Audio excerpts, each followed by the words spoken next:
بسم الله الرحمن الرحيم. السلام عليكم ورحمة الله وبركاته. أهلا وسهلا بكم في فيديو جديد.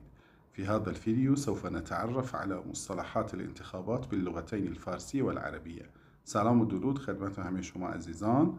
انشاءالله در این کلیپ با اصطلاحات انتخابات در دو زبان فارسی و عربی آشنا خواهیم شد. نبدأ.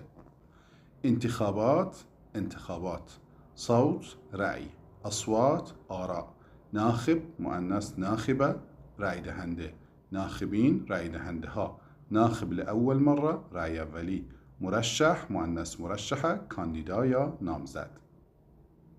صوت رأی داد، يصوت رأی میده.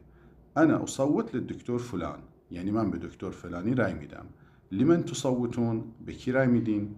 صندوق الاقتراع صندوق رأی، صنادیق الاقتراع صندوق های رأی. کلمه اقتراع هم از کلمه قرعه مشتق شده، قرعه کشی. رشح الحزب فلان، حزب فلانی رو کاندید کرد. ترشح کاندید شد، یترشح کاندید میشه. مقاطعة الانتخابات تحریم انتخابات. المعارضه قاطعت الانتخابات، یعنی اپوزیسیون انتخابات رو تحریم کرد. الحمله الانتخابیه کمپین تبلیغاتی. دعایه انتخابیه تبلیغات انتخاباتی که فعلش هم میشه یعمل دعایه یا یقوم بدعایه، یعنی تبلیغ میکنه. منافسه رقابت، منافس رقیب.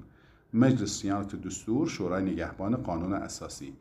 شورای نگهبان صلاحیت فلانی رو تایید کرد، میگیم مجلس صیانت دستور صادق علی اهلیت فلان. صادق یعنی تایید کرد، موافقت کرد باهاش. اهلیه یعنی صلاحیت. صادق علی ترشح فلان، ترشح یعنی کاندیداتوری، نامزد شدن. صلاحیتش رو رد کرد، میگیم رفض اهلیته، لم يصادق على اهلیته، رفض ترشحه. که لم يصادق توی فصیح فقط استعمال میشه. رفضه هم یعنی رد کرد. تزویر الانتخابات هم به معنی تقلب در انتخاباته. تزویر در عربی با تزویر در فارسی فرق میکنه. فاز برنده شد، یفوز برنده میشه.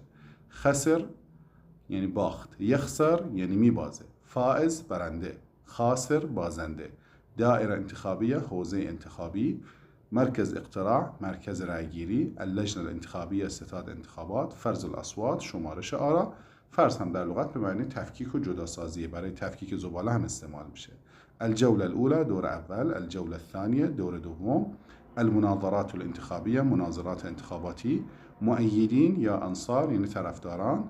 انصار المرشح الاصلاحی طرفداران کاندیدای اصلاح طلب. انصار المرشح الاصولی یعنی طرفداران کاندیدای اصولگرا. وعود انتخابیه وعده های انتخاباتی. و تحالف هم یعنی ائتلاف، فعلش هم میشه تحالف یتحالف یعنی ائتلاف کردن. نحن تحالفنا یعنی ائتلاف کردیم یا همپیمان شدیم.